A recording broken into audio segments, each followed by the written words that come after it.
Hello and welcome to this episode of Superhero Ethics. Today we have special guest Danielle of Written in the Star Wars back with us, but not to talk Star Wars, to talk Hunger Games. Because as many of you may know, there's a new Hunger Games book. Hold on one second. Because as many of you may know, there's a new Hunger Games book out, and we have Danielle on to talk about it, along with myself and regular co-host Riki Hayashi. Wait a minute, hold on a second. No. Let me do it again. Along with Riki Hayashi, sorry, I get this in Star Wars confused. Sorry, I woke up recently. All is good. And let me actually start with you, Riki. We're talking today about Sunrise on the Reaping, which is the new Hunger Games book that came out just a few weeks ago, and that will soon be getting also a Hunger Games movie out of it, I think in mid to late next year. Riki is going to...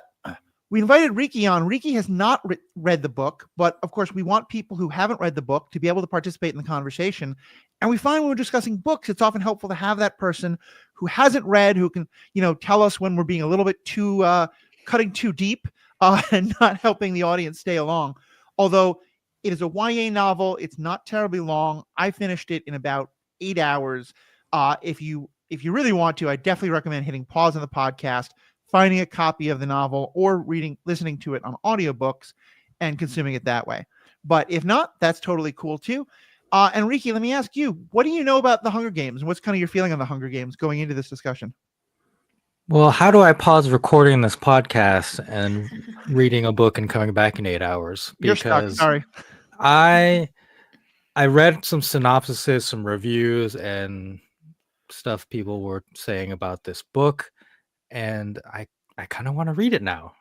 So I'm excited for this discussion. I'm a person who generally doesn't mind being spoiled about things, unless it's like, Darth Vader's Luke's father level things. But this is a prequel. My understanding is it's a prequel to the original Hunger Games trilogy. Yep. Dealing with, I believe, 25 years earlier, the Hunger Games that Haymitch, the Woody Harrelson mentor character, participated in. Yep. And spoiler, he wins. Yeah, well, yeah, exactly. Because it's a prequel, we have that problem of you kind of know where people will end up. Right. And maybe there are characters who are introduced who you're like, I don't know who this is, so they're probably going to die type of thing. Mm-hmm. But it's... So I'm going to spoil what I have read. Sure.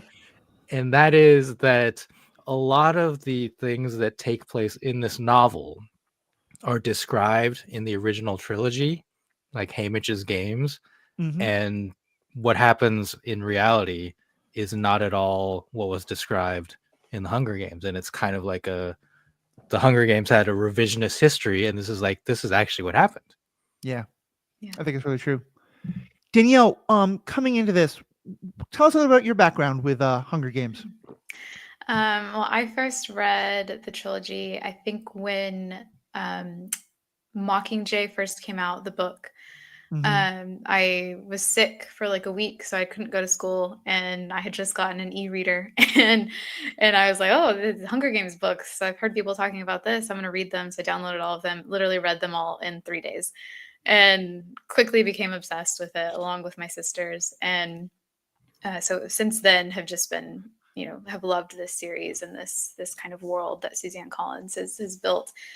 And when The Ballad of Songbirds and Snakes came out, which for people who don't know is about Snow. It's from Snow's perspective, but it's written, President Snow, president of Panem, but it's written in third person, and the other Hunger Games books, including Sunrise, are written in first person. When that first came out, I was kind of hesitant about it because I was of the belief then that we don't need any more Hunger Games. The trilogy was fine. It's perfect the way it is. I don't want to risk going back into that and kind of ruining it.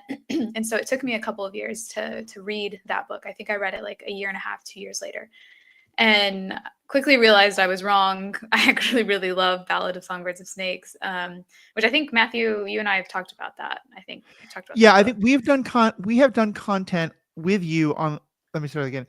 Yeah, I think we've done a number of episodes on the Hunger Games on this podcast, and I think you've been a part of every single one of them. And I do remember kind of poking you to read that book and being really glad when you finally did it, because we did an episode, I think we did an episode on the movie, but also referenced the book on that quite a bit. Yeah.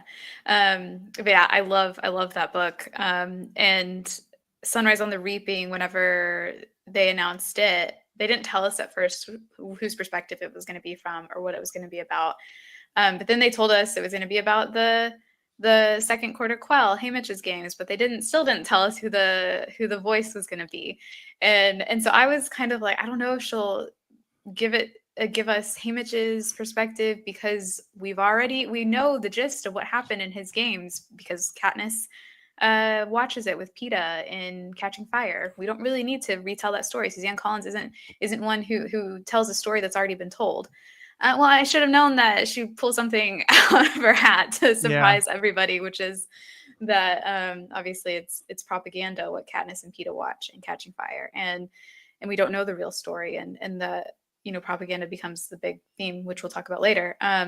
But that's really speaks to what I love about Suzanne Collins and about this series in general, is that she's such a good writer. And she respects, I think, the craft of storytelling too. Like, she really views it as the art that it is, but also that there's a structure to it. There's a way to like break things down and to help things flow easier and help people understand it, not make it so complicated and convoluted, and still tell a really engaging and important story. And so I think so many people love the Hunger Games for a reason. And I think that is the start of it all. I think that is so true. And Riki, I'm really glad that was the thing you picked up on as well, even just from the synopses you'd read, in terms of being like kind of challenging the version of it that Katniss knew and thus that we knew. Because, people who've listened to this podcast and even more so my Star Wars podcast know that I have a really high bar when it comes to prequels, especially in terms of I don't like when the prequel sets up something that kind of doesn't match with what we already have in the established canon for what comes later. And I found myself going through that same process of reading parts of this book and thinking, wait a minute, this doesn't match up with what we know happened. Is even Suzanne Collins? Oh, okay, I get it now. And I thought that was just so brilliant that she, like you said, approaching it as a craft, approaching it as the art form that it is, and really knowing, like, here's the way people think about prequels, is that we are going to be, whether consciously or subconsciously, trying to match this up to the story we know. And what she's reminding you is that a part of so much of this being first-person narrative is that everyone is to some extent a unreliable narrator, because sometimes they don't understand their own emotions, which I think is a really great thing they did with Katniss for so often. Yeah. But also they're telling you what they experience, and everything they're experiencing is through the media that they know. And it's kind of funny too, because like she'd already done that to us. Katniss had told us that, let me start again. The books had told us that Area 13, District 13 doesn't exist, because it was Katniss telling us, and she didn't know that it existed. And so I should have been ready for that, but for her to do this again, I thought was so deep. For her to do this again was so great. And I think that was go ahead. That's a strength for the first person narrative, is you can certainly have unreliable narrators in the sense that they are lying either to themselves or to the audience, like intentionally. But in a case like this, the unreliability of the narrator comes from their lack of knowledge, which is not necessarily a fault. Like, they are being lied to by people. And then using that to subvert the audience, the reader's expectations, I think, is an excellent technique and use of the first person. And it kind of loses a little, like, in film form, because even though you have a protagonist that stories are often told from the perspective of, a film really like takes you outside of them and makes is like third person by default, right? Unless you have a very specific story. Right. Yeah, I agree. I like to call them biased, like, narrators, like not necessarily unreliable, because I do feel like you said, unreliable has kind of like a negative connotation to it, of like they're intentionally lying to you. But we're all biased in what we know, and in how we even perceive ourselves isn't necessarily true to how other people see us. And or like our own actions, sometimes we think we're doing something for a certain reason, but it is sometimes something else. And so I always viewed Katniss a little bit as like a biased narrator, inherently biased narrator. as we all are as humans. Yeah, I think that's really true. Yeah, I mean, she starts the story as a teenager, Mhm. a young woman, and like in this setting, like the things that she has put through are traumatizing, and Mhm. it's hard to imagine yourself, right? Like, of Yeah. course, like these types of novels, people like to imagine themselves as the hero, and that's part of the allure of it. But what she goes through is incredibly traumatizing and just I don't know. I would say devastating. Yeah. Like Mhm. I finished the movie series and I was like, wow, this is terrible. From not like I enjoyed what I watched to the most degree, but I mean from a perspective of it wasn't a happy ending, right? Mm-mm. Yeah. Yeah, I mean, it was an ending of survival instead Yeah. of Mhm. victory, and I think that's Yeah. something that plays out here as well. And we were talking about Suzanne Collins. One thing that she has said very clearly is that she doesn't write because she wants another published book to make a lot of money, or something. Mhm. Let me take that back. Is that she doesn't write a book just because it's like, all right, well, time to write another book. She's obviously doing very well financially. I think that's a concern as much. For her, it's really a question of that, as she has said, she writes when she has something to say. Danielle, what do Yeah. you think she was saying in this book? What was the thing she wanted to say when she sat down to write this book, at least as it came across to you? Oh, I could feel her anger in this book Mhm. more so than any of the other Hunger Games books. Like there were moments where I was reading it where I just was like, she like there's a gif that people post a lot where like someone's writing with a quill and it's like on fire. And Yeah. I was like, that's what I like pictured, is just like you can feel her anger. And I don't want to speak for her, right? Because we don't know an author's intention. We can never like truly know, even if they tell us themselves. They could be lying or exaggerating, whatever. But my own feeling from it is just that she was angry at a lot of things that are happening now politically in the Mhm. US, across the world. And propaganda is such a good theme, I think, to channel that anger through, because propaganda isn't inherently a negative thing. You can use propaganda for rebellions, as we see in the original trilogy, but you can also use it um, to ensure the longevity of an empire. Yeah. And and there's some quotes at the beginning, right before the actual narration starts, where it talks about, all propaganda is a lie. I think George Orwell says that. I don't think it's Mhm. inherently bad as long as you know what it is that you're doing with it. And I think that that's such a perfect just tool to use to talk about what's happening now in the US and just, all over the world, largely because of the US, to see where we lie on that. What propaganda are we being exposed to? Are we aware that it's propaganda? If we are, why aren't we doing anything about it? Like if it's bad, if it's propaganda for something that is harmful to other people, why aren't we doing anything about it if we're aware of that? What Yeah. what what choices do we have? And it's not really placing the blame on any one person. It's genuinely what I felt, asking the reader to question these things, to question what, if you have the opportunity to do something, to take action, and you don't, why? Yeah. Like genuine curiosity, why haven't you done that? What are the reasons? And if you understand the reasons, then you can maybe understand how to work around them or how to work through them, how to push against them. And I think that was just so cleverly done in here by using some Mhm. characters like Plutarch, for example. I thought he was a perfect character to really explore that through. But yeah, what struck me the most, because I could go on and on about this, but it was just really the anger, that I think a lot of us can relate to, in that we ourselves have felt. It's just, I think there's a reason. I think she says in the Q&A, um, that she finished the book, or not the Q&A, the acknowledgments at the end. I think she finished the book in like August of last year. Uh-huh. And I thought, I was like, and the production company for the film, was surprised whenever they were contacted about it. So she started writing it, I think probably the beginning of 2024, end of 2023. So this is soon. like Mhm. not that long ago. It's definitely in, like, there's a reason for it, right? Yeah. It's in response to something, and I think a lot of us know what that is.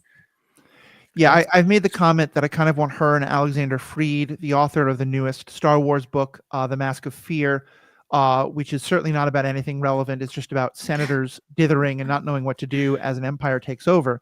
But I kind of want those two to like form a support group of people who are processing their feelings about what's happening in this country and this world through their fiction, because we certainly need much more of it. Yeah. And Yeah. I think the other major theme that she talks about, and I really love what you said, Danielle, it's not about blame. The word she uses a lot is complicity. Mhm. And it's Haymitch really thinking about how everyone in this system, including in some ways himself, is complicit in what allows things to happen. Because, and this is a theme that one of my favorite movies that I'll talk about again and again, V for Vendetta, really talks about, is that these systems like the Capitol, like any kind of tyrannical government, exist because the people are constantly doing things that are complicit in allowing it to exist and allowing it to use its fear and whatever.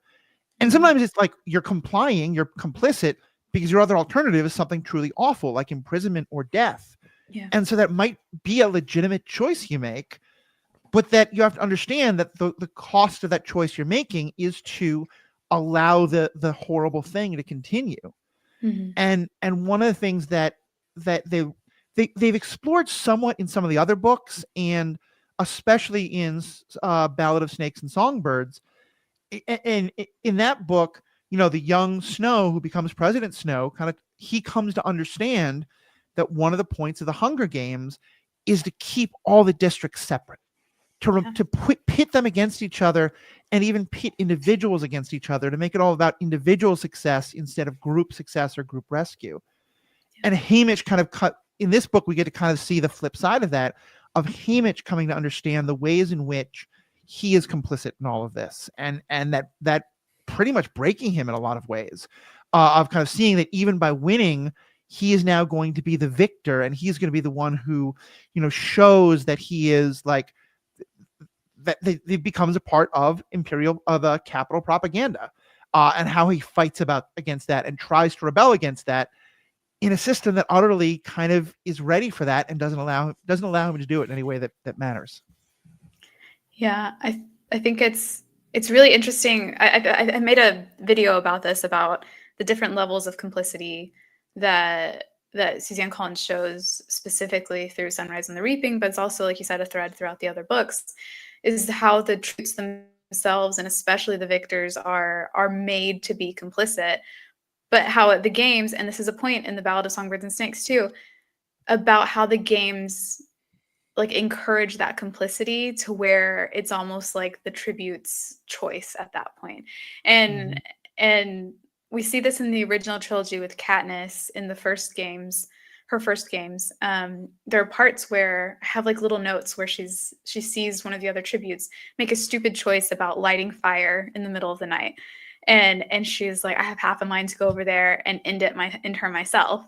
And because she's so stupid, I probably wouldn't even feel guilty about it. And I was like, I have in the margins, like, this is Katniss thinking how the Capitol wants the tributes to be thinking in the arena, because that is proof of Snow's philosophical ideology that once someone is put into the arena, their inherent nature, which according to him is evil, will take over.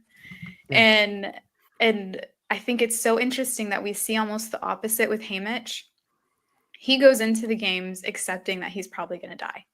He is not trying to fight his way out of there. He has a mission, which, as we learn, is, you know, like the starts or the kind of the little bit of sparks of rebellion. He has a mission. He's going to get it done, and he expects to die on his way out. And there is no part where he is thinking, how am I going to kill this person? I'm going, like, seeing a person over there, I'm going to go get rid of them now. There's no right. time where he's thinking that. The only time he does is whenever it's self-defense, like genuine self-defense. And he's horrified by that, like absolutely horrified by what he does. Yeah. And so I think it's not to say that like Katniss is worse or more susceptible than him, but it's interesting to see how differently this plays out with the two of them and what they both come to learn about each other in the end. I think so. So let me give kind of a brief summary of the book, and I'm just going to hit on the things that I think are kind of fundamental for understanding where it goes. It's not going to be a full plot summary by any means. Similarly to the original books, we start kind of on the day of the reaping, and Haymitch is trying to enjoy some last things, kind of checking in with people. He's quite literally woken up by a younger sibling who is worried about him, and in a way that is just very evocative of Katniss and Primrose. I literally messaged Danielle and I'm like, page 1, they're hitting me with this, page 1. And then he kind of goes through his day of kind of checking, very much like Katniss. He goes off to the woods, he does some hunting. The person he's hunting with is the person who will become Katniss's father, one of his best friends, who we hear kind of has a crush on the pharmacist's daughter, who of course is going to be Katniss's mother. And we learn also that himself, Haymitch, has a girlfriend who is a Covey girl. Covey being the group that was kind of established as, I don't think they're actually Romani, but they are kind of like traveler kind of community in this world at the time of Sunrise of the Reaping, at the time of Ballad of Snakes and Songbirds, and are similar in this time. He's got a crush on her. They're really hoping they'll both survive. And very much like Katniss, he doesn't actually get picked. What happens is that a young boy does get picked, and he runs for it, and he gets shot. And then there's a lot of commotion and an attempt to kind of like redo things. And in the commotion, Haymitch's girlfriend, I'm not going to give her name because there's sort of it references a piece of art that is referenced throughout this that we're going to talk about in a bit. So she gets in real danger. Haymitch comes to protect her. And because of that, and because he fights a peacekeeper to do it, they just decide, you know what, we're just going to pretend that he was the one who got picked instead. So like Katniss, he's not actually the one who's supposed to be picked. And like the main tribute in Sunrise in Ballad of Snakes and Songbirds, so we kind of have that through line. All three of them weren't supposed to be picked, but in some ways things were rigged or another choice was made.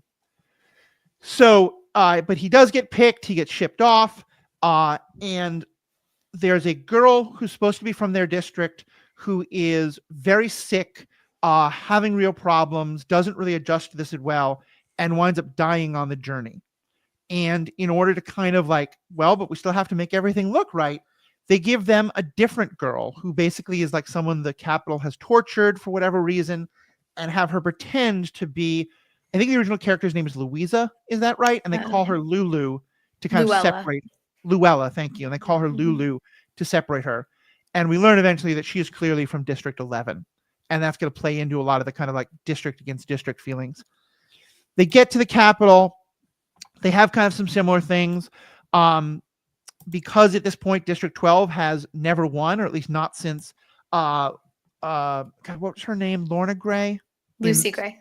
Lucy Gray, who has disappeared.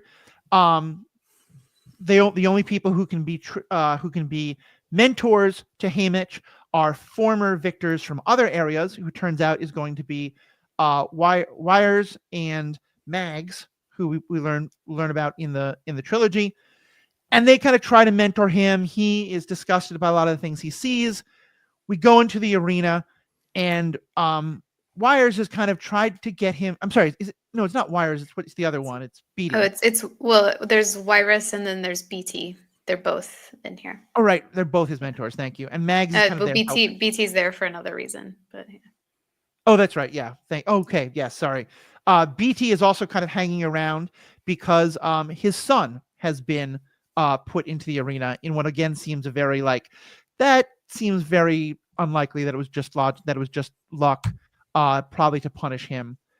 And so through them, Beatty actually is already kind of trying to rebel. He kind of convinces Haymitch to try and do this plan to blow up part of the arena and flood part of it. Meanwhile, there's this attempt to basically combat the careers by getting a whole bunch of the non-career districts together to bound together in an alliance. During the games, Haymitch winds up going away from this, but again and again and again, people turn to him for protection. And we kind of learn that Haymitch is just that kind of like, if you think about like, The Mandalorian or Steve Harrington or just like all these characters who are like, they're going to be babysitters even though they don't want to be. That's very much who Haymitch is. And along the way, one of the other tributes from his district is Maisie Donner, who is the good friend of Katniss's mother, who got mentioned earlier, the twin sister of the person who stays Katniss's good friend. And I think this is all kind of confusing. There's a lot of references that I will talk about that in a minute. But she is very much a district girl. She's very much from the like nice part of the district. And Haymitch at first really hates her, but comes to really have a good understanding and a very strong friendship with her. That's another beautiful part of the book. And again, it's kind of a nice thing about how the district tries to divide people in terms of like the very poor versus the only somewhat poor, as though there's a major difference between them instead of them both unifying against the capital. And yeah, and that's where I think the story really starts to diverge from what we get in the book, from what we get in the original trilogy. So Danielle, explain to us the difference. What is it that happens in this book that is so different from the way Haymitch's story is told in the propaganda that Katniss sees, in the official broadcast of the Hunger Games? I think really Haymitch's character, who he is as a person, is crafted by the Capitol. I think that is the main thing, apart from his mission from BT to try and blow up part of the arena and everything. Obviously, all of that's cut, but you kind of expect that to be cut. The Capitol's not going to show that, obviously. All of the mistakes they made that led to Haymitch being able to do what he did. But for me, the real crux of it, and I think for Haymitch as well, is how they change his character. And when he has his interview, the big interview they do the day before everyone's dropped into the arena, he has to put on this kind of persona, as everyone does, as all of the tributes do. And it's the persona that we come to know Haymitch as in the original trilogy. But when we're reading Sunrise, we recognize it as just a mask he's putting on. And even I think in Catching Fire, when Katniss and Peeta are watching the recap of his games, she sees the interview and she thinks, well, he didn't need any coaching, did he? He knows exactly what he's doing. Like, that's just Haymitch. And it's really sad to me. I made a note in Sunrise that it was really sad to me that Haymitch had to be that fake persona he put on for the Capitol for the rest of his life. Like, for the next 25 years, he had to be that. And I think he thinks this whenever he's watching the recap of his games for the first time. Is that none of the good things he did in that arena, leading Lulu to safety, protecting her, going to look for the last remaining tribute from the non-career districts because he would rather her win than him. And all of these beautiful things that he does, dropping the chocolate down to the career tribute because she was crying and needed a little comfort. None of these things are shown on there. But for me, what really, really portrays that is that when we read about the recap in Catching Fire, we see him team up with Maisie Lee Donner. And then they're together for a little while. And then it goes to a point where Haymitch is obsessed with the edge of the arena. Maisie Lee wants to go somewhere else. Haymitch doesn't want to leave. And so Maisie Lee says, well, I guess we'd have to split ways eventually. I don't want to have to kill you. And then it goes, the next scene is Haymitch hearing an attack and he runs and Maisie Lee's dying. And so you think that they actually chose to, separate. That was their mutual choice.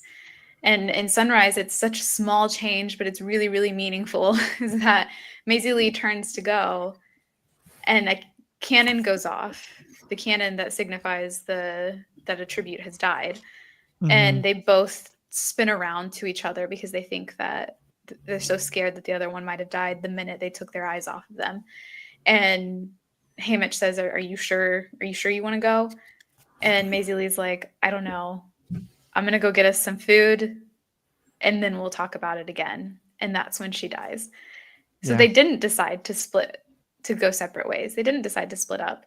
They were going to stick together until the end. And like I said, it's a small difference, but it speaks so much to this sense of loyalty based on affection and not just logistics, not just strategy, that the Capitol wants so badly to deter anyone from thinking about, even within their own district. Like, of course, they're not going to want people to think that about people from different districts teaming up, but even within their own district, they don't want to show any sense, like really a sense of unity while they're still alive for affection's sake.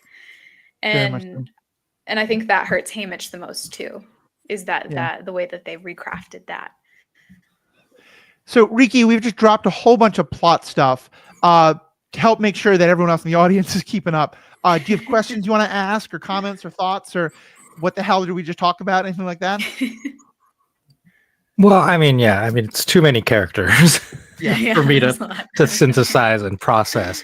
So I mostly tried to pay attention to the Haymitch parts because that's who I'm familiar with. And obviously he's the main character. And I found it very interesting what Danielle said about him playing the character who we're already familiar with, but the book giving the background that that's not really who he is, or at least who he was going into this. Yeah. And it really made me think about reality TV shows. I've been watching one on Netflix called $1 Million Secret, which is similar to The Mole, and it's a social deduction reality TV show where you're trying to figure out which contestant is the secret millionaire in the group. So it's like very similar to The Mole. And there are some contestants who play the villain on shows like this, right? Like they act in a certain way, and part of it is the editing, like the propaganda of it all. The editors see this person act in a certain way and then edit it to accentuate that personality even more to the audience. And so like I participated in some discussions about this show and people are like, oh, I hate this person, they're terrible. I'm like, it's a TV show, like it's edited, like it's not personal, right? Like this is not necessarily who this person really is. So I felt that strongly in that Haymitch discussion, in that like he had to play a certain character, and then on top of that, the Capitol through their editing made that even more a bigger personality. Especially after he won, in the post his games editing, they obviously wanted to make him even more the main character for the future broadcasts of this. So that's I think that's like very prescient to just like propaganda in general, but especially like reality TV. Like these people, they're human beings and they are to a certain degree playing characters. I think it's very true. And I think Suzanne Collins has said that one of the things that inspired the original Hunger Games, her writing, was kind of looking at the way reality TV and other things like that was so much about like us enjoying like people fighting each other and people having, yelling matches at each other, and like kind of seeing the Hunger Games as kind of a logical extension of, like take that to its logical extreme. And so, I think that element comes through. And when I read it, it definitely hits the reality TV stuff. And also it hits to me on every time someone like takes one sentence a person says and blasts it on Twitter or on TikTok or something else, where you're taking like, 128 characters or 256 characters or 30 seconds, and how easy it is to, like, I think when we think about propaganda and lies and stuff like that, we think about making up things out of whole cloth, but most of the time it's not. It is taking like, one thing a person said a little accidentally, but cutting out where they immediately took it back and apologized, and just saying, oh no, look, here's what they said, or adjusting what they said in some ways, or sometimes it being a complete fake. Like the fact that they literally fake one of the people on there and have this person who's meant to be Luella, who's very much not, and almost everyone can see that, but there's an extent to which they think the Capitol won't really care, because no one really looks at them as fully formed people. They just see them as the tributes who are going to die. Yeah, Lulu was that was that the scene where Lulu is introduced is probably one of the most harrowing scenes. Not the most in the book. I mean, I can think of Lulu's death is the most harrowing to me in the book. But Lulu herself, the introduction is just like, when you think that the capital can't get any worse. So Suzanne Collins comes up with another way that they can. And Yeah. but the more I thought about it, the more like it really makes sense that like I think I saw someone say that was Lulu like one of their early attempts at hijacking a human, which is what we Yeah. see them do to PETA in Mockingjay. Mm. Like was she like a first iteration of that? And like to think now, like I mean, I don't whether Suzanne Collins had Lulu planned from the beginning, like before, like back when the original trilogy was written, I don't know. I think maybe not, but obviously it gives a new perspective to like Hamish's thoughts around PETA's hijacking Yeah. and how much of that was familiar to him, like painfully familiar to him. And did he think that he would ever see the real PETA again? Because, you know, Lulu was never the same after that and never got the chance to be the same after that. But yeah, it was devastating. Yeah. Yeah, they really helped to set up so many ways of how Hamish becomes the person he does. And there was one part in particular that hit me really hard. And Danielle, I'm kind of curious if you had any of the same reactions. I know for me, part of my reaction is I'm the child of alcoholics. And so that's very much on my mind. In one of the first scenes in the book, he mentions that he doesn't drink. Yeah. And so I'm like, okay, interesting. So maybe in this book, we're going to see him like start drinking. And early in the book, he makes some trades and we find out that he does work for a bootlegger and someone gives him a bottle of alcohol. And I felt myself holding my breath in a way that I never really fully let go of until he got rid of that bottle. Yeah. Because I was so thinking like, is he going to take his first drink because he just got reaped or something like that? And in some way it built up in my head that I was thinking, oh, so maybe the last line of the book is going to be him thinking, fuck it, and cracking open the bottle because of, like Riki, you mentioned just the devastation that Katniss goes through. He goes through just as much.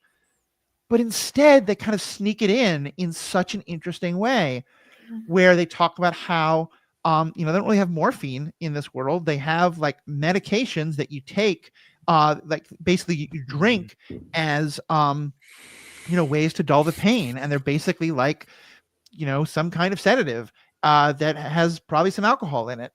And they talk about him like, there isn't a moment where he's like, well, I don't need it for the pain anymore, but I need it for the mental pain. He just keeps taking it. And again, in the like, I don't blame her in any way, but literally Katniss's mother just keeps bringing it to him without thinking, like without like wondering, like, does he still need it anymore? I'm just curious, Danielle, was that kind of something that was very foremost in your mind when he first got that bottle of alcohol and kind of just thinking throughout the book of when is the drinking going to start? I think I think I assumed that it would start after the games, after his mother and brother and girlfriend were killed, because we knew that was coming. It's told to us in Catching Fire and Mockingjay. But it did hit me really hard to find out that, he worked for, a bootlegger but he didn't drink. And like, he's very insistent on that. He doesn't drink. He doesn't like the taste of the stuff. He doesn't want it. It's nothing that ever appealed to him. And so what hit me when I read that was, this is another thing that the Capitol has taken from him. Yeah. They've taken his ability to enjoy life without being numb to it. And I think that is a tragedy in itself. And I don't know that I felt negatively towards Astrid, Katniss's mom, simply because it's one of those things that like Katniss and PETA don't try to stop Haymitch from drinking. They encourage it actually because of how awful it is for him without it. And granted, that was because of they do try to stop years. him at first, but then they see how awful he is. Yeah. Yeah. And I think that maybe with Katniss's mom, it was kind of probably similar. Like, who am I to deny him this thing after everything he's been through? Like, Yeah. if he wants to self-medicate in this way, like, who am I to take that from him after everything in his life has been taken from him? And I think that maybe once they realized that he wasn't going to try to take his own life, Mm-hmm. that maybe they were like, well, what else is he going to do? Yeah. And so I kind of can understand that, of being like wanting to give him as much comfort in whatever way he can get it. Yeah. Might be something that they viewed as we can't stop that from him. And then like, also to her credit, they stopped seeing Haymitch after several months because of what he Mhm. did to them. And so there wasn't much chance, I think, for her to really try and help, because being around him became a danger to themselves as well. And I just think that is just like the tragedy, is just he used to have so much enjoyment of life, and he Yeah. didn't need this to help him through it. And the Yeah. capital took that from him. No, I'm I fully shook, agree, and y'all. I'm shook. Just listening to you talk about it, because obviously, like, we know in the original trilogy how much he drinks, Mhm. and Yeah. it's kind of an essential part of his character. Yeah. Yeah. And to understand like the journey he went through to reach that point, and to start from a sober perspective, Yeah. like that's really tough. Yeah. So I have a question, maybe that perhaps will lead to a larger discussion, but Let me just quickly respond to that, what Danielle said, because I do totally agree. And it's not that I blame her at all. It's just, to me, it's one more part of the complicity. It's one more Yeah. part of, like, they live in a world where this is the only kind of self-medication that's available, where Yeah. there aren't better alternatives of, Mhm. pain medications or sleep aids or stuff like that, because yeah, so it's all part of this piece. And exactly. So yeah, Riki, now go ahead and ask your question. so earlier, Danielle, you commented on like how good of a writer Suzanne Collins is. And I'm certainly getting that from you two. I get that from like all of the reviews I read. And this is a young adult series, right? Like that's how it's billed, that's how it's organized on the shelves. Mhm. Right. But there are other young adult series that have been turned into movies that are not so well regarded, like as books, like as the Mhm. actual written text. Like, oh, like the writing's not good, but we like the story type of Yeah. thing. This seems like an outlier. Like these sound like they are really well written books. Mm-hmm. Yeah. Like, would you agree with that assessment? Yes. I actually think that, where do I start? Okay. First, I think that Suzanne Collins writes in first person better than almost anyone else in our modern time. Yeah. I think she understands the strengths of first person POV and also the weaknesses of it. And I think she uses the weaknesses to make it stronger, actually. There's a part in Mockingjay where I think a lot of people's criticisms of first person, mine included, with some, underdeveloped writers, is that it can tend to read like a log of what has happened, like what that Yeah. person's day is like.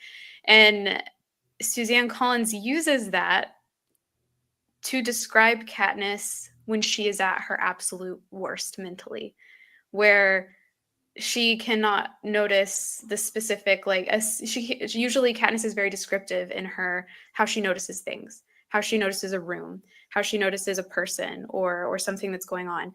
But when after Prim dies and she is just, she's heavily medicated and she's just wandering around President Snow's old mansion, she doesn't notice any of these things. We just get that she walked into a room and there was this thing over there, and then all of a sudden she's in another room, and then she's walking down the hall. It's very, very, like, it's like a log of what she's doing. But then slowly over time, we get those descriptions back. And to me, that is such a masterful way of using what most people criticize first person for, to actually strengthen who Katniss is as a character, our understanding of Katniss and our ability to be in her head. And so for that, like, I think that she has a firm grip on what first person is and should be and can be at its best. But I also think that she is so familiar with how to tell stories to kids that doesn't like sugarcoat things, but also is really easy for them to understand. And I've seen other people talk about how the Hunger Games and even still Sunrise and Ballad being shelved as YA and being so accessible to students, most importantly, being published by Scholastic, which has incredible access to schools and young kids, is intentional, is very intentional, so that these stories that are so important to have from as young as possible are getting to these students, and that it's not clunky, it's not difficult to understand. The flow of this is so good. And I'm could talk about this forever, but the way she breaks down the narrative itself, the chunks of text, she does it almost like scientifically, like mathematically. There's what is it? There's 3 parts in each book, and at least in the first person POV books, those 3 parts are broken down into 9 chapters. And across those 9 chapters, you get a full arc of a story. Now, it's not a complete, like the complete book. You wouldn't want to end a book on that arc, but you get a pretty full arc. You have a rise. You start off. You have a rise. You have a somewhat of a conclusion, but then you have a lead in to another one. And in each chapter, those have their own little mini like 3-act arcs kind of.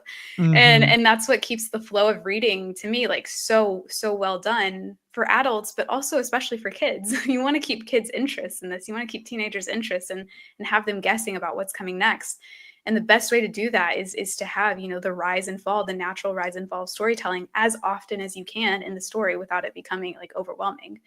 And I was interested to see if she would do that for Sunrise too. And she does. 3 parts, 9 chapters per part, a 3-act part with a 3-act story within each chapter, almost definitely within each act. And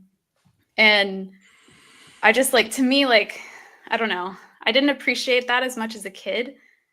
Like the structure behind it, but I knew that I kept reading, kept reading. Like I said, I finished them all, like each book in a day. And but as an adult, and as I've taken writing classes, I've done my own writing and everything with that, I know how hard that is, and I know how intentional it is. And for her to put so much intention that way, like so much work and so much thought behind it for a YA book, like not to say that YA isn't as deserving as that, as other books are. I think they're even more deserving of it. I think it's even more necessary. But I think that I can tell that it's intentional, and I just really respect her for that. She doesn't phone it in ever. Yeah, I would agree with so much of that. And I'm not a writing student by any means. So there's a lot of stuff that you picked up on that I missed, but I love hearing about that and that structure of 3s. And I think that's true.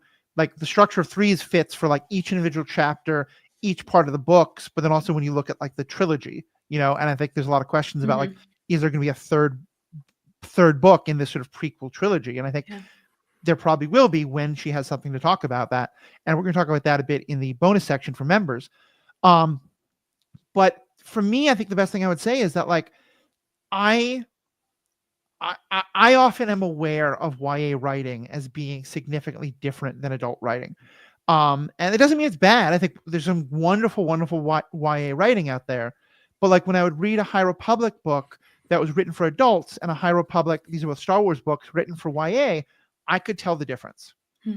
When I'm reading a work by Suzanne Collins, most of the time I completely forget that it's a YA book until we get to a romantic scene where the book will emphasize, and then they were kissing. And by the way, did we mention, like, they never say making out, they never talk about hands. Like, it is very clear that all they ever do is kiss, which is it. I think as I understand it, like that's fairly chaste even compared to most YA standards today.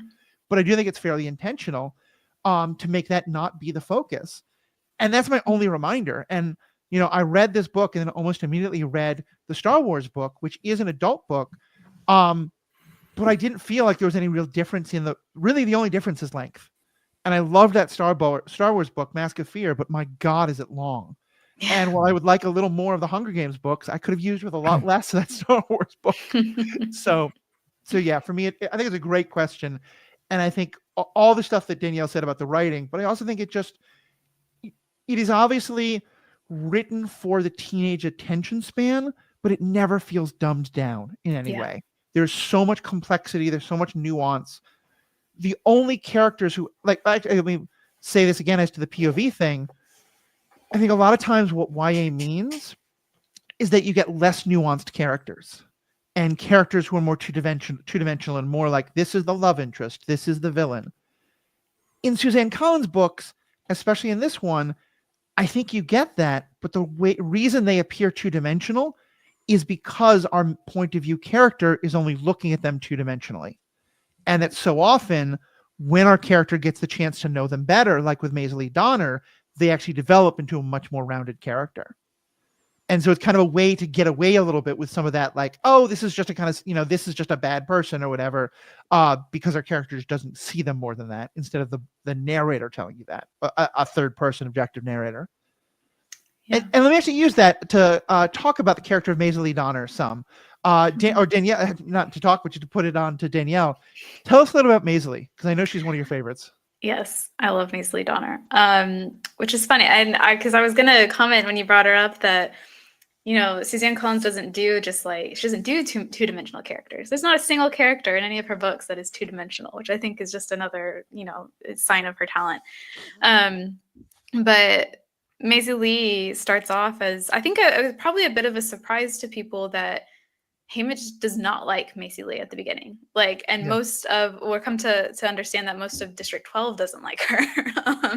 That she's a real brat and snooty and thinks that she's better than everybody else, and gives really mean nicknames to people. She calls Haymitch Itchy Haymitchy when he had what was it? There was it was flea season or something. I can't remember what it was, but so she's been really mean to the other tributes from District 12 before, so they don't really have any kind of feelings towards her. And for those who don't know, I think you explained this earlier, Matthew, but just to reiterate, Maisie Lee is the aunt of Madge, who in the books is the girl that gives Katniss the Mockingjay pin. Right.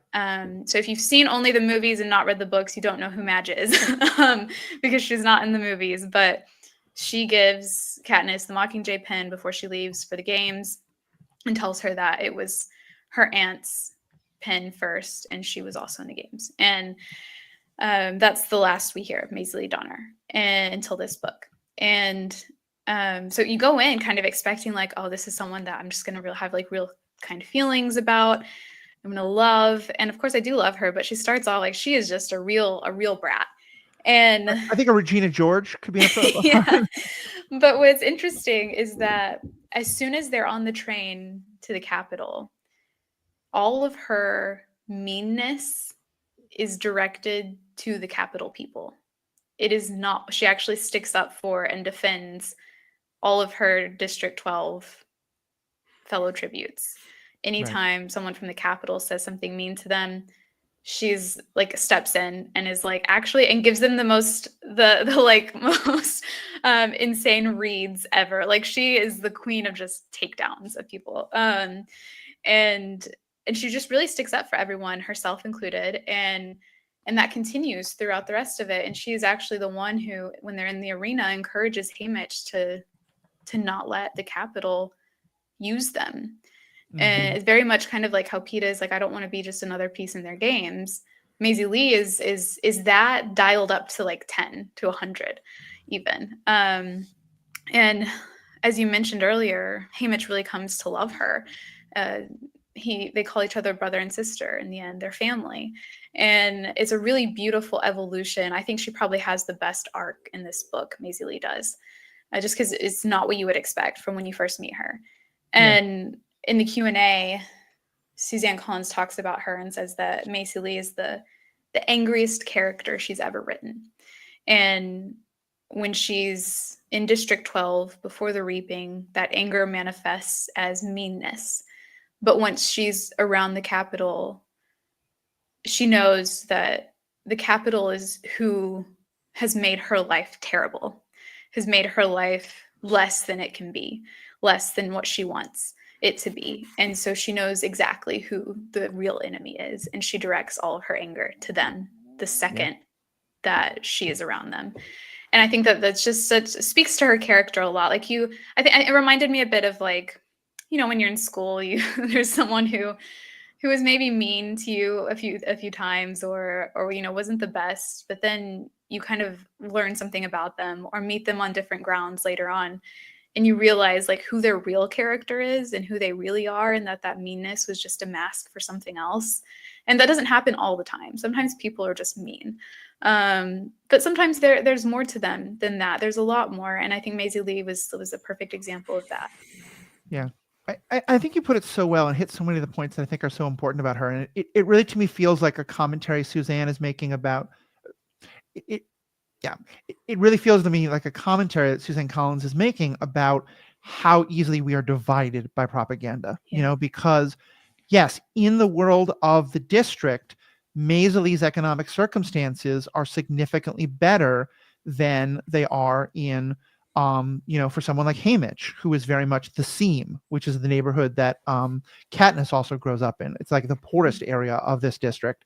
But it's like sort of like, you know, if Hamish is 1% of the capital, she's maybe 3% of the capital, you know, compared to their wealth. And that, to me, one of the most striking scenes is that one of the first time that she turns that anger towards the capital is when they're on the train and they're being treated pretty badly, you know, being taken to the Capitol, but they're all given sandwiches, and they're just, you know, kind of like, you know, if I went to a conference, if someone handed me a sandwich just wrapped up in paper, I'd be like, okay, yeah, that's what we're doing. But she's like, no, we all should get plates and we all should get nice silverware. And Hamish is baffled at first.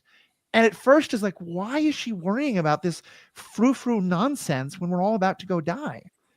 Until he listens to her explain that, no, the point is that, like, we need to still be respected. They need to treat us like people. And that for her, these things matter because that's how you show that you're still a person worthy of respect and of decorum. And it's just kind of this beautiful reframing of all. And that's why I made the Regina George comment, because obviously, like in Mean Girls, part of what's about is like reframing how we look at those divisions. And that everyone probably has more of a story than we think about them as. And so it just is a classic story that I love how they change it in that way. Mm-hmm. Yeah. I'll also say I appreciated that you mentioned the brother and sister, because it is a nice part of the dynamic, but it also kind of felt like Suzanne Collins saying, I am not creating another love triangle here. He is just in love with his Covey girl back home. That's all that's going on. Please don't think that that's what's happening here instead. So I thought that was a nice way of her just being like, nope, cutting that off right at the pass. Yep. Think what you want, but in this canon, they're family. Exactly. So in the bone, I mentioned that we haven't even gotten into the name of the Covey girl who he's in love with, who comes to a very tragic end.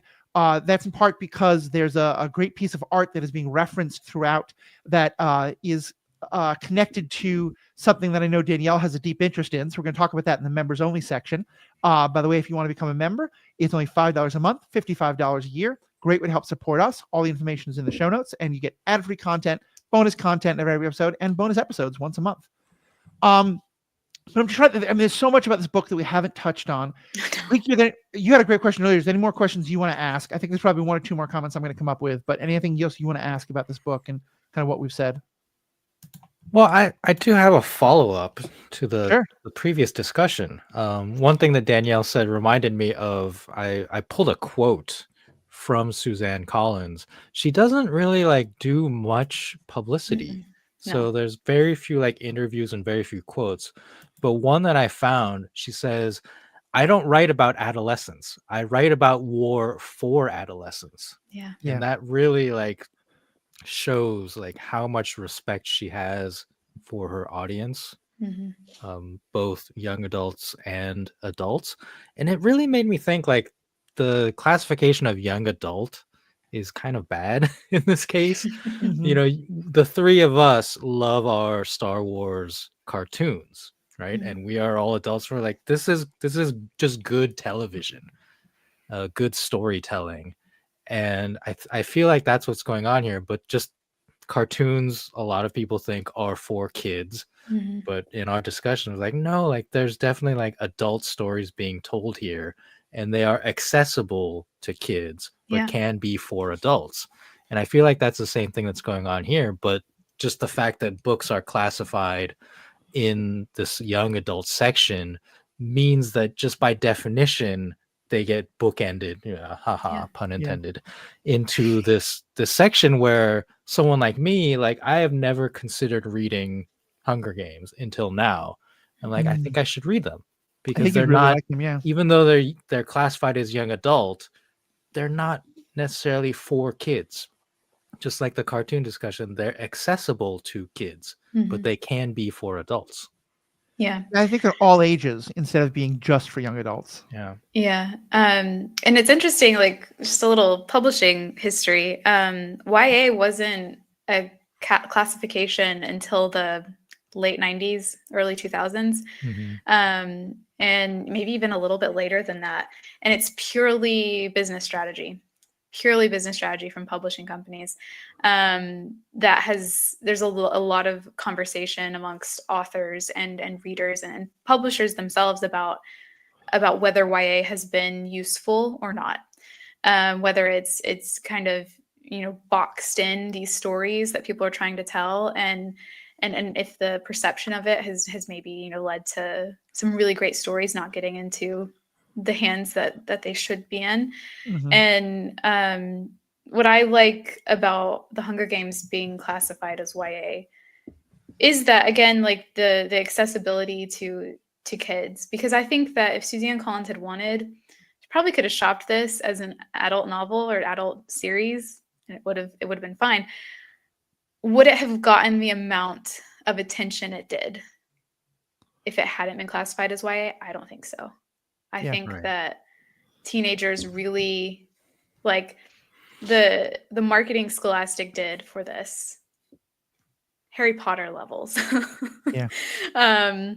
Which, I mean, in Harry Potter, like, not to talk about that, but just as far as marketing goes, that was really word of mouth. That was booksellers and librarians, and Mhm. putting these in the hands of kids. And I think Hunger Games followed a similar route. But I do love that it is something that teenagers. I don't know if it's the same now as it was when I was a teenager, but when I was a teenager, it did feel like this is ours, and maybe I didn't understand it the way that I do now.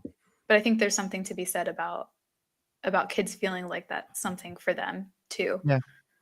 I mean, But- certainly the number of times I see younger millennials and Gen Zers talking about, like, why are you so active in protests against the tyrannical government stuff, and they say it's because the YA I read. Like, that certainly is a mark in its favor. Yeah. And yeah, I think, because to me, I think part of it is that right now there is a big push to, like, oh, don't introduce kids to themes that they're not ready for, which most often means, like, don't tell them that gay people exist or that Yeah. trans people exist or that racism has ever existed. And Suzanne does cover those kind of things. Like, one comment was made about the Hunger Games is that everyone seemed to be straight. She very intentionally puts in a character who has two fathers who are clearly in love with each other as just a night, not a big deal, but just like, hey, this is just a normalized part of the world. But I think one of the things that Suzanne Collins is really getting at in her books is, like, as you said, it's a book about war for adolescents, because the thing is that in our world right now, war is happening to adolescents. The bombs in Gaza and Yemen and all over the world don't, like, say, oh, well, there's a teenager in this building, we're not going to bomb there. The horrible immigration stuff that's happening in this country, like, obviously kids are getting deported too. Like, she writes about these experiences for kids in young adults, in part to remind people who are in much safer circumstances that the stuff is happening to kids right now. Both young adults, but also people as young as Prim or Lulu or Rue, who aren't teenagers yet, really. And they're going to be exposed to it anyway. Like, that's the thing, is that you can't prevent kids and teenagers from being exposed to these themes. You can encourage how they're confronted with it. And I think that literature is such a good way at not controlling the narrative, but at being honest with them about it instead of really, I mean, it's another form of propaganda. It really is. Like, I mean, Yeah. like I said, not all propaganda is bad. But you can introduce it to them in a way that is more honest maybe than other ways are, and encourages them to think about it themselves and doesn't just give them the answers. And I think that's what's so important, I think, about these books, and what especially Sunrise does is that it encourages thinking. It encourages really kind of self-exploration and asking these questions that no one really has the answer to, but that we should be thinking about anyway. Yeah.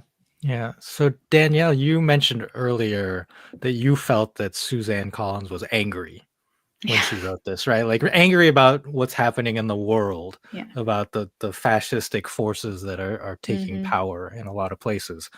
And one of the reviewers I read also suggested that she is angry, or perhaps like wants to change course from how her novels were adapted into the movies. And the way that the message in the movies is a little more diluted, and the focus is a lot more on like how great Katniss is as the protagonist. And so like this newest novel, Sunrise on the Reaping, is kind of like a, hey, my fans, like you're kind of missing the point. This is what I want the point to be. Do you feel like that's a fairly accurate read of the situation? I think on some levels, one, she had a lot more to do with the script in the Mockingjay movies than she did Catching Fire and the Hunger Games. And I think you see that a lot in the Mockingjay films because it focuses on collective action. There's lots of scenes that we don't get in the book of the district's uprising and the things that they do, the sacrifices they make to further this rebellion. And so I think that was also like in response to like, hey, this isn't just about Katniss. Katniss isn't the only one doing these things. These other people, like, as a reminder, like all of the districts are willing to sacrifice themselves for a better future, and to like kind of unchain themselves from the capital. And with Sunrise, I think what I saw more maybe was that Ballad. I don't know. Have you seen Ballad of Songbirds and Snakes, Ricky? I have not. Okay. Like I said, the book is written in third person. And to me, that was very an intentional choice, because I think that Snow excuses his actions and explains them away to himself by separating himself from his feelings. And so if you write in third person instead of first person, third person is how Snow thinks to himself. Like that is like he thinks about people really horribly, like absolutely disgusting thoughts in his mind about some of these people that he pretends to really care about. And on some level he does care about them, but he doesn't want to admit that he does. So again, that's where the kind of third person is that degree of separation between true feelings and the mask that you're kind of using to cover those up. But you still get like you get all of his awful thoughts, all of his really ridiculous reasoning for his actions. That's hard to translate into film, because you don't get those, you don't get his internal monologue. Even if it's in third person, it's still there. In the film, it's not. Instead, you get mostly the mask that he shows to everyone else. And that mask is very charming. Like, it's very, very charming. Tom Blythe, who plays him, is very attractive. And so you get a lot of people who make kind of like thirst edits about it, like on TikTok, and how kind of romanticizing him and almost in some cases excusing who he is. And I think that goes against everything that the book of Ballad of Songbirds and Snakes is trying to show. And based on some of the things we find out that Snow did to Haymitch and his loved ones in Sunrise, I wouldn't be surprised if she went in and wrote the parts that Snow is in this with the idea of like, hey, by the way, as a reminder, this guy that you've been romanticizing for the past like year and a half, almost 2 years, is a horrible person, and he is horrible by choice. And here's your reminder of that, because here's this list of horrible things that he's done and that he will continue to do to Haymitch. And that, to me, if any part of Sunrise is a response to how the movies have intentionally or unintentionally skewed the message of her books, it would be that. Yeah, I think that is so true. And like to really understand what they do with Snow Online, I think there's a lot. The characters aren't the same, but I think if you think about like the Anakin thirst edits, you know, and be like, oh, well, it wasn't his fault. He became this horrible person. And there's some of that with Snow as well. And I think, honestly, to me, one of the, we mentioned it before as kind of a like stop the fanfic, but I think one of the biggest changes is there isn't a romance at the heart of this book. Well, there is, but it's mostly off screen, and that he's doing everything to get back to the woman he loves, and the woman he loves dies horribly in a very sadistic way. That's clearly what parts of breaks him. But for most of the book, there's no romantic tension. And like young adults love romantic tension. I love romantic tension in books. It can be great. But I think like when you look at how often like there'd be posts about like, okay, the most interesting question is, should Katniss have picked Gale or Peeta? Right. Which misses that like the whole point is that the Capitol put her in a situation where she could only consider which boy was most useful to her for survival. She can never actually consider like, oh, which boy is cuter? Which one has better eyes? Which one has better job prospects? Like, and I'm saying that in kind of what sounds like a sexist way. Like every gender does that kind of a thing. But like, I felt like that was a very intentional choice of her being like, no, stop focusing on the romance. Yeah. Focus on the dystopia. Because I think that they're just I hadn't even known that Suzanne had said that, but it makes so much sense, I think, with a lot of things in this book.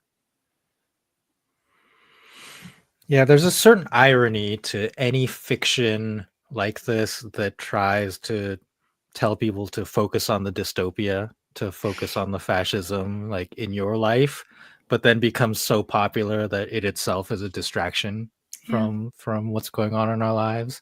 Yeah. And I think that's unavoidable. That's just like popularity and how media works. But something like this, I think, like is well written enough that you can still focus back on that, right? I think that's what's going on here. And that's what has me most interested in actually reading these, is that she is the author herself, knows what she's doing and is making deliberate choices to keep the focus on certain things and not get distracted by the Team Peeta aspect of it all. Yeah. I think she is, and it's a learning process, you know. I think that's one of the things the book is about, is also, like I said, because there is kind of a proto-rebellion in this book, and it fails miserably. And part of it's about how people learn about that. And so I want to bring up actually is one of the last things, because we've already gone long and we're probably going to go longer, but I do want to start wrapping. So eventually, one of the complaints about the book is that a lot of characters who we see in later books show up, and some of them like have to because it's already canon.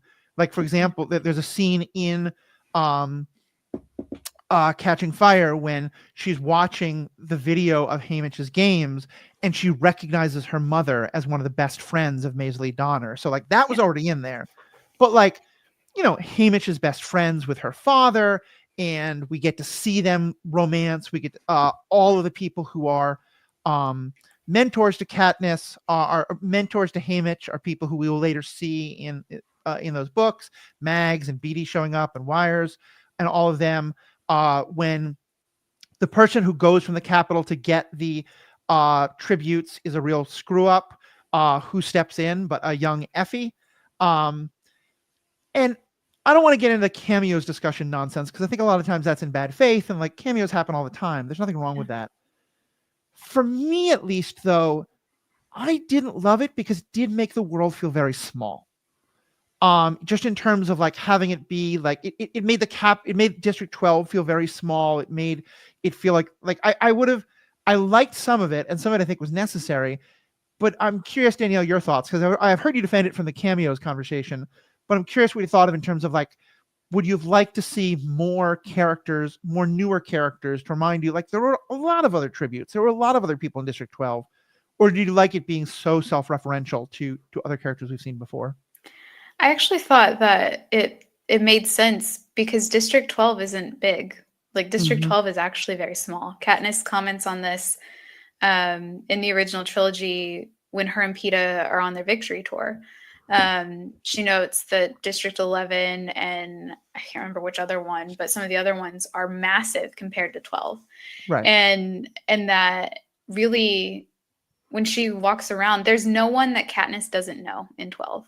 Like there's no part where she, is there's just this random person. Like she knows everybody, and like it really seems like District 12 is just this really close-knit community, to the point of even like close-knit in the sense that like not everybody loves each other, but they all know each other well enough or have heard of each other to the point where they are they're each other's.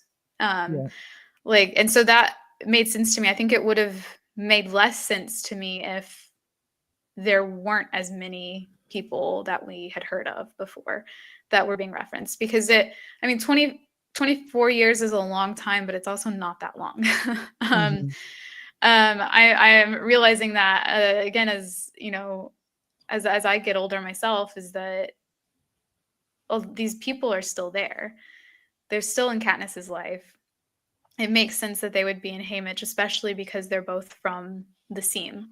Right. And so their circles would have been relatively similar. And so that didn't bother me. The Capitol didn't really bother me either. I will say, when Effie was first brought in, my immediate reaction was, okay, this is starting to feel a little bit like not necessary. But then I actually really liked it for a couple of reasons. Effie is the perfect example of propaganda working. Yes. of Capitol propaganda doing what it was meant to do. And that I don't see that in the audiences at the interview who are fawning over Haymitch and clapping and loving him. That's a form of entertainment, and that is an element of propaganda. But what propaganda genuinely wants, and how it becomes so long lasting, is that it genuinely gets people to believe what it is telling them. And for the Capitol and the Hunger Games, what they want people to believe is that it is absolutely necessary to peace. It is absolutely necessary for peace in Panem to last, and for there to never be another war, for there to never be any more disrupt. There has to be the Hunger Games. And Effie has bought into that, as Haymitch says, hook, line, and sinker. Yeah. And the crux of her character is that she's not a horrible person. Like, she doesn't relish the thought of the Hunger Games. She doesn't relish the outcome of them. She doesn't celebrate people's deaths. But she still believes that it is an absolute necessity to the longevity of Panem. And it takes her a long time to kind of deprogram herself from thinking that way. And we never really even see the outcome of that in the books. And so to see her in this made absolute sense to me, because there's no character I can think of where it would have hit hard, like as hard as it needed to, than Effie, for how propaganda is working in the Capitol at this time. But also on top of that, you introduce that, and then you have to introduce some reason as to why we shouldn't despise her. Yeah. Why we shouldn't, be like, oh, I can't believe, like, she's almost like the worst. And it is her kindness, her genuine kindness to Haymitch during his lowest moments. And I think there was some comfort, because Haymitch goes through so much in this, like he's a punching bag in this almost, for the amount of trauma just kind of thrown at him left and right. The comfort, I think, at least for me, was knowing that he has had a familiar face that entire time, at least. Someone who is genuinely kind to him, and who may be annoyed at him for his antics the longer that his alcoholness continues, but who has been there and who extends a kind hand to him every now and then, and that is Effie. And so in that instance, I I went straight from being like, I don't know if she needed to be in this, to being like, there's no other character who needed to be in this more, I think, That's fair. actually. And the other Wyrus and Mags and BT being in it, again, I think that their purpose was to show that these people have been trying for so long, and at least two of them aren't going to see the outcome of everything they've worked so hard for. They're not going to get to enjoy a Panem without the Hunger Games, but they did everything they could to ensure that it would happen for someone. And they didn't let this instance that didn't work bring them down. They just tried harder and they kept going. And I think that is such an important message for young people, especially, that just because one doesn't work doesn't mean that the next one won't.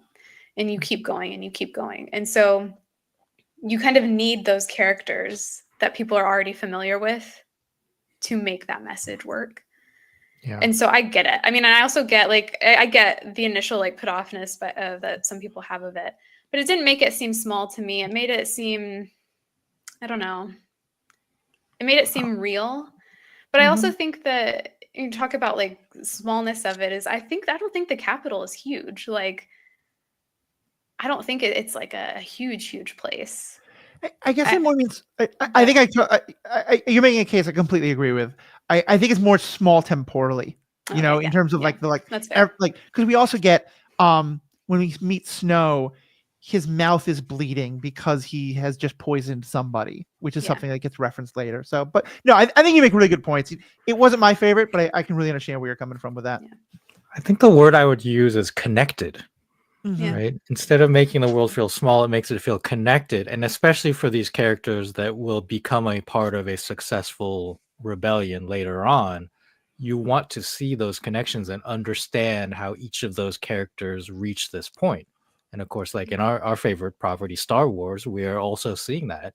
With Andor, we are seeing the connections that are being made between disparate rebellions and rebels and characters and how they all end up on Yavin or wherever within the rebellion. So I enjoy that. For me, when I think of a cameo or that makes a world feel small, in Rogue One, the character of Dr. Evazan, right? The I don't like you either guy from the cantina, just randomly bumping into Cassian on Jeddah. I was like, at first I was like, oh, it's that guy. And I did the point. And I was like, what is he doing there? Why is he in this? Yeah. That's a good example, actually. That's fair. All right, last question I'm going to throw out, and then I promise we're going to wrap this up and do a quick bonus member section.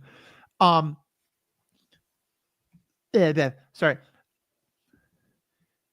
You talked, Danielle, earlier about how there are so few two-dimensional characters and that we do get to see so many point of views.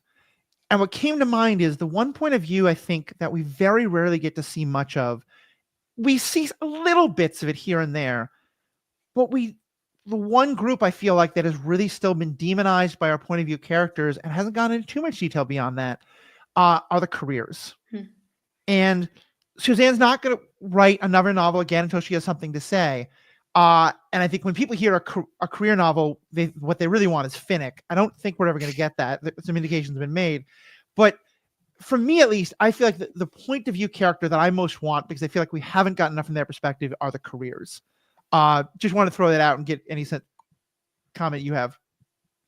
Yeah, I think that the way that Suzanne Collins shows the humanity of the careers is so interesting.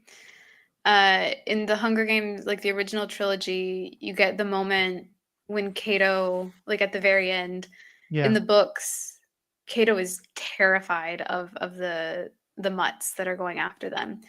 And so much so that he goes straight past Katniss, doesn't even try to kill her because he's terrified of them. And then in the end, he's begging her to kill him. Yeah. Because he's being torn apart by these mutts, and it's a slow, painful, awful death. And Katniss in that moment is she doesn't see Cato, or she doesn't see a career, she doesn't see an enemy, she just sees a kid dying, and that could easily be her. And she puts him out of his misery. And in this book, that moment is with the career who, like, it's just Haymitch, Welly, another little girl from one of the other districts, and one of the career tributes left. And Haymitch and Welly are both up in a tree. Welly is not long for this world.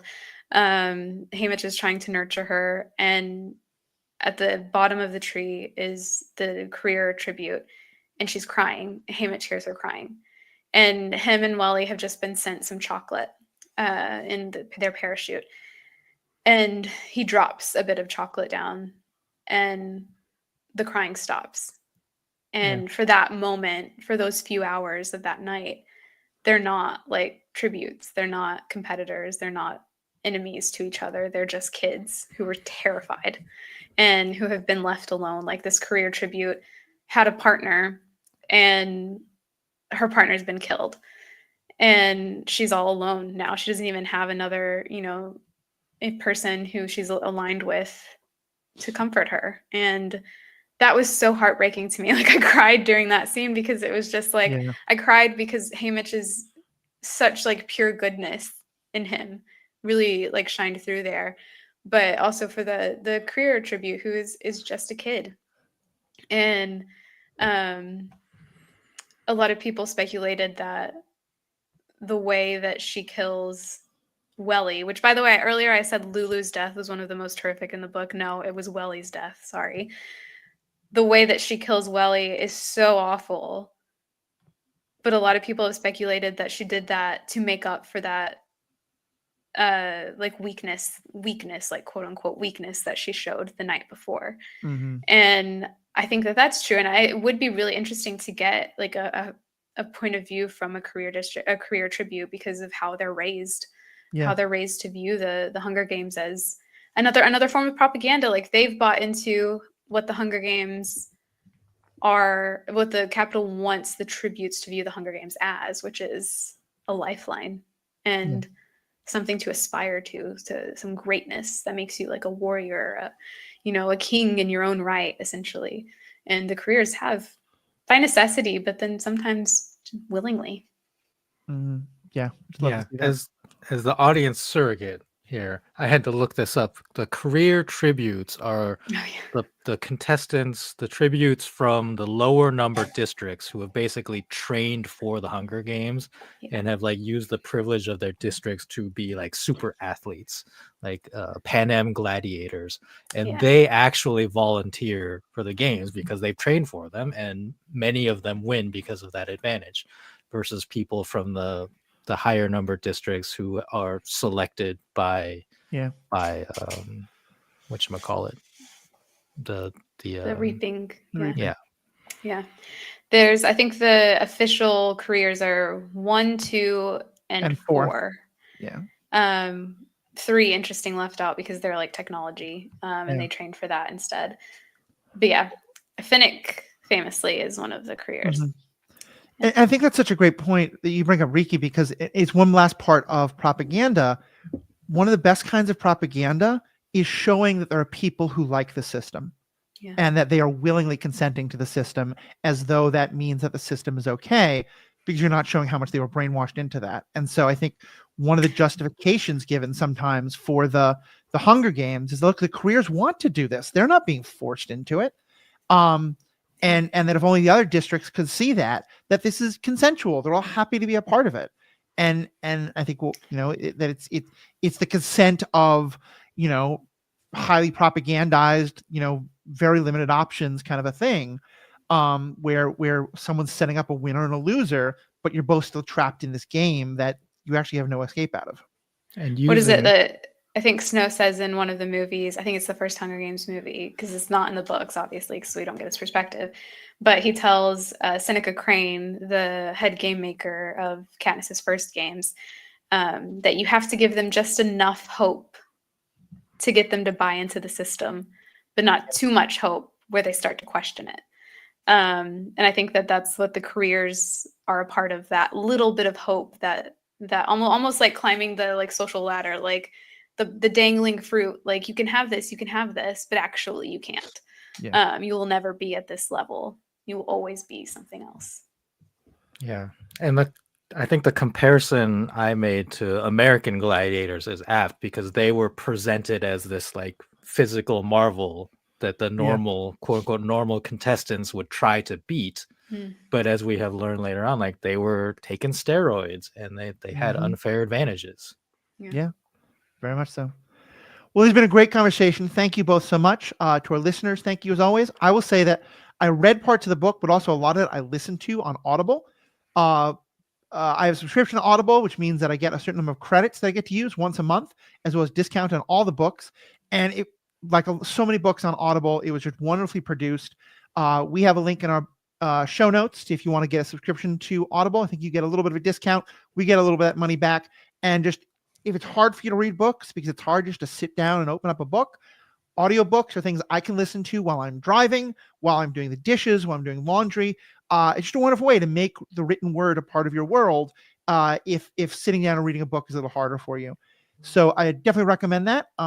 Recommend, again, becoming a member. Most of all, though, thank you so much for listening. May the force be with you.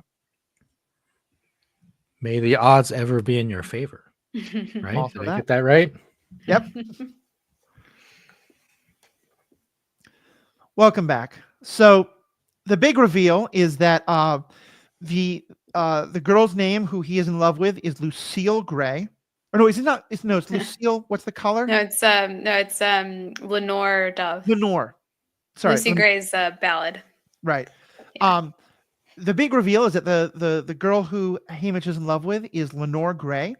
And if you think Lenore, oh, that's interesting. Sorry, Dove? Lenore Dove. Oh, Dove. Got it. One more time. It's okay. One more time. Sorry. So the big reveal that I mentioned is that the name of the woman who Hamish is so in love with, a Covey girl, is Lenore Dove.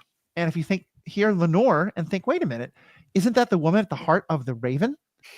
Exactly. That work is mentioned again and again. In this, again, they do this wonderful job of having art from the world before exist, but in new forms. And so Hamish knows it as a song. But of course, we know it as the poem by Edgar Allan Poe. People, if you've seen other episodes of this podcast, you know that along with Star Wars and Hunger Games, a third interest of Danielle is Edgar Allan Poe. Talk to us about the inclusion of the poem The Raven and what that meant to you and what it meant to you about being such a part of Hamish's world. Yeah. When the summary for this book came out and we learned that Hamish's girlfriend, well, it wasn't the summary, it was they released the first chapter. We learned that his girlfriend's name was Lenore Dove. I was like immediately Edgar Allan Poe, like, because I don't think I would have thought that if we hadn't had Ballad of Songbirds and Snakes first, which we learned that the Covey, members of the Covey, who we discussed earlier, all have names that are pulled from songs that they know them as. Usually there are poems that we know. And then their second name is usually a color. And so Lucy Gray's full name comes from a poem, and Lenore's comes from The Raven. And when it was confirmed, as I was reading this book, that's what it was from, I was very excited because it fits so well. And I didn't really know how much Suzanne Collins was going to rely on the actual poem itself for telling this story, and she really does. For those of you who don't know, The Raven is a long-form poem that is about, the narrator is this man who is kind of being driven crazy by this raven that appears, who just keeps saying, is like first tapping on his window, things tapping on his door, and then once it appears, it just keeps saying nevermore.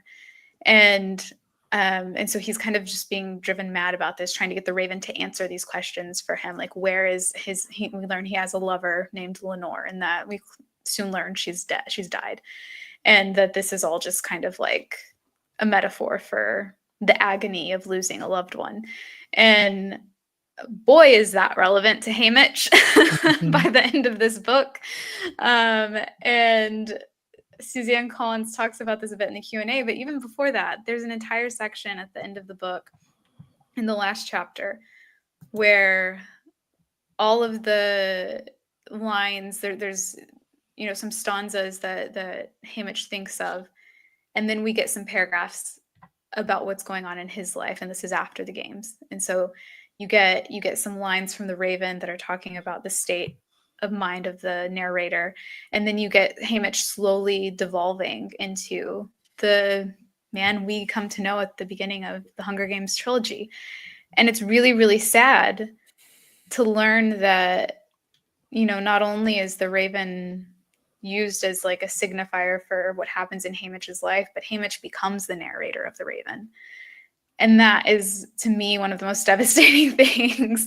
Like, maybe it would be obvious, but I didn't know just how closely it was going to be used to show his state of mind. And that's just like, it gives even more perspective into who he is as a character than before. Yeah, and here's where I will say the audiobook actually really adds to this, because you say it like as though, you get a paragraph of the Raven and then a paragraph again from the narrator. When I first started listening to the audiobook, I was thinking this guy is all wrong, because the narrator in the audiobook, who's supposed to be Haymitch, has this very middle-class, well-educated voice. And especially at the beginning of the book, Haymitch is talking about his ma and his pa, and like I'm wanting a much more Appalachian kind of a sound. And then you get to this part, and what comes across in the audio part of the book, at least, is that as he's narrating, it's like he's trying to tell you what's happening, but his train of thought keeps getting interrupted by him reciting the poem and needing to talk about the poem. And it's just this like perfect illustration of the slow descent into madness that only the alcohol will fix. The Raven becomes the Raven, literally. Yes, quite literally. And especially given that the poem is so much about like the end of hope. It's like, will I ever see my Lenore again? Nevermore. And then I feel like, I'm trying not to tear up when I talk about this, but what I kept thinking of is that's why Katniss hit him so hard. Yeah. Is because part of it was this feeling of like, will I ever see this chance that we had to maybe do something about this? Nevermore. And I think that's part of why he resists Katniss for so long. Yeah. But then finally, when he buys in as hard as anyone, because this is another chance. This is that maybe Nevermore wasn't correct. Yeah.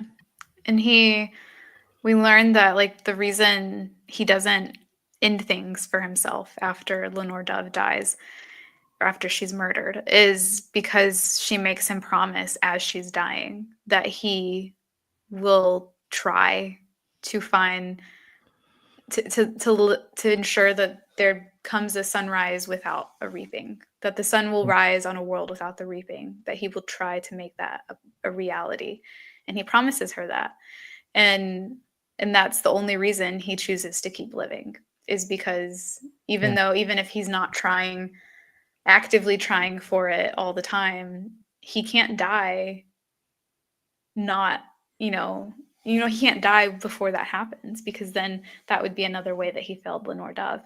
And I think that it's just such a, I don't know. It just makes it hit all the harder. I think that we learned that he wasn't living by choice. Like, he was living because he made a promise to someone.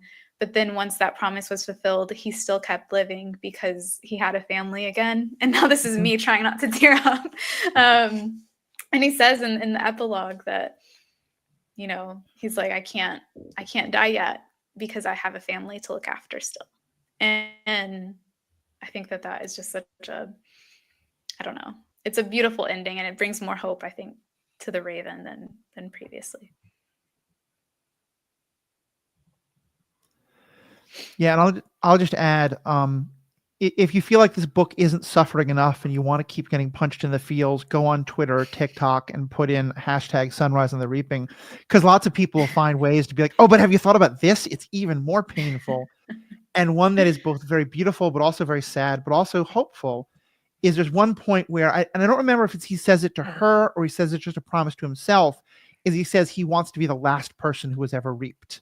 Yeah. And of course, what he means is that he's going to end the Hunger Games in the year he was reaped. And that doesn't work. But if you remember, in Catching Fire, the last official Hunger Games, the last person picked is Haymitch. Yeah. And Peeta then immediately volunteers as tribute. But it's just another one of those beautiful payoffs that like just and it's a blink and you miss it. And I never thought about it until this TikToker pointed it out. But he was, as he wanted to be in this book, the last person ever reaped. Yeah. And there's something really beautiful. He talks about how he sees Lenore Dove still, and she has aged with him. Mhm. And someone pointed out how like true his love was for her, because he doesn't see her as the 16-year-old who died in his arms. He sees her as this person who got to grow old with him, and that makes her her own person in his eyes. Whereas with Snow, he's haunted by the Lucy Gray that he knew at 16, at 17, 18, not by the Lucy Gray that could have grown old. Yeah. You know what I mean? And I think that is just such a beautiful like comparison between them, and that the symbolism of like, this is true love. Like this was a real honest love that he had for her, as opposed to the controlling type of love that we see from Snow. Yeah. Wow, y'all. This reminds me of a George Lucas clip that is often used to mock Lucas and Star Wars, but it's all poetry. Everything rhymes, right? Have you heard Yeah. that one? Yeah. Like, this is very good stuff. Yeah. Yeah. It's beautiful. Great. I just never thought I would have Hunger Games and Edgar Allan Poe together. Right? I got to that part. Like, Because he mentions there's like because I don't know the poem that well. Mostly what I know is like the ever quoted line, "Quoth the raven nevermore." Yeah. And they very intentionally spend a long time before they bring that part in. Mm-hmm. And so I was like, is this Ed? Oh, okay. Danielle's definitely gonna love this. So Yeah. all right. And there's a part where he says something about, I guess, the guy who wrote this, and I was like, that's Edgar. That's my boy Yeah. Edgar. All right. Well, thank you both so much. This has been wonderful. Thank you to our members who make this all possible. We have spoken.